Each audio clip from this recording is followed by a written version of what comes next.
Hi everyone, welcome to my channel, Bella here.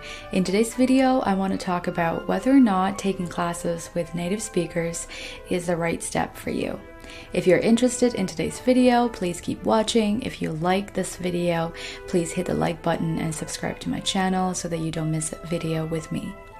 Without further ado, let's jump in.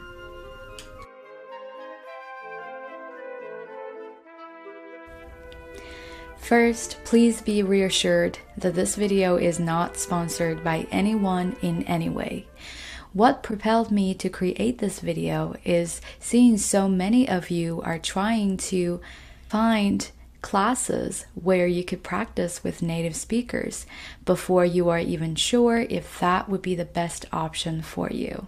The thing is, everyone is at a different stage on their English learning path, and therefore we have different needs when it comes to learning methods and resources, such as the opportunities to practice English with native speakers.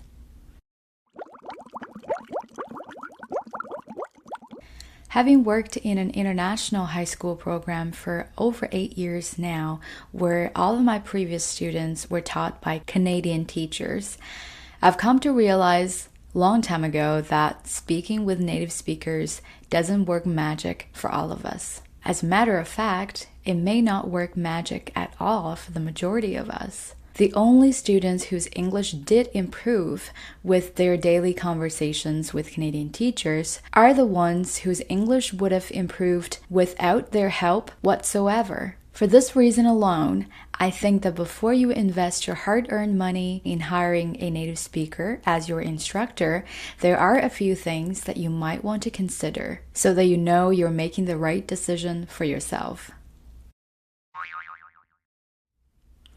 First of all, a lot of native speakers we find online through various learning websites may not provide detailed feedback on your language usage. So if you're trying to express your views on a topic, you might not be aware of the wrong or inaccurate phrases and expressions that you have used because of the overly general and generic feedback you may receive, provided you receive any feedback at all.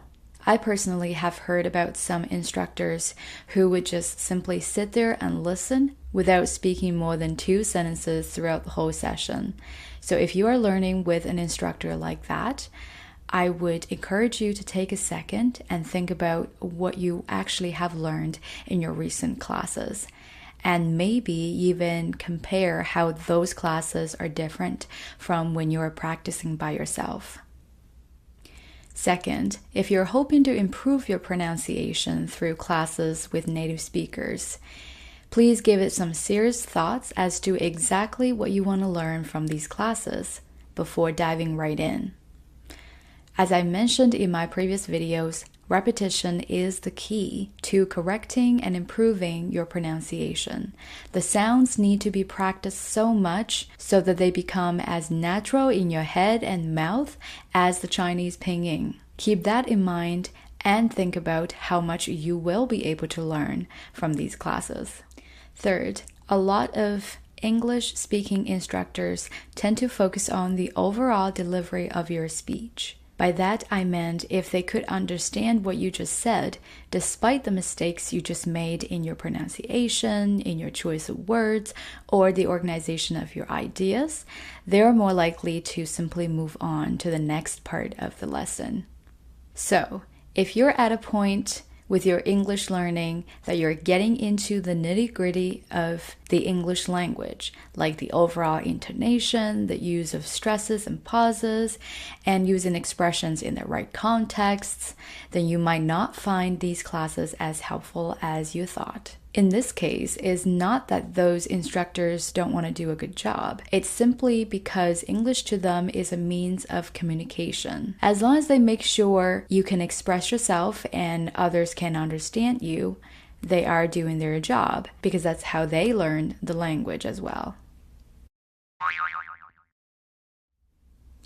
But who may benefit from classes with native speakers?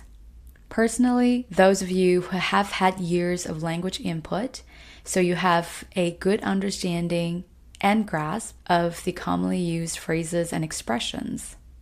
or those of you who have collected pages of cultural references and you just don't want to look them up on the internet yourself. Some native speakers might be able to help you solve those puzzles.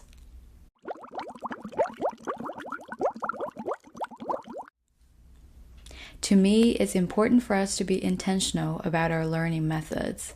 There is not a single method that would work for everyone at any time. Sometimes we need to take a step back and really evaluate what is it that we need the most at the moment. Practicing with native speakers might not be the magic pill you're thinking about, and it is up to us, English learners, to make sure our actions align with our goals. Alright, that's it for today's video. Thank you so much for taking the time to watch my video. If you find the content helpful, please hit the like button and subscribe to my channel. And if you have any questions or suggestions, feel free to leave them in the comment area down below. Until next time, take care.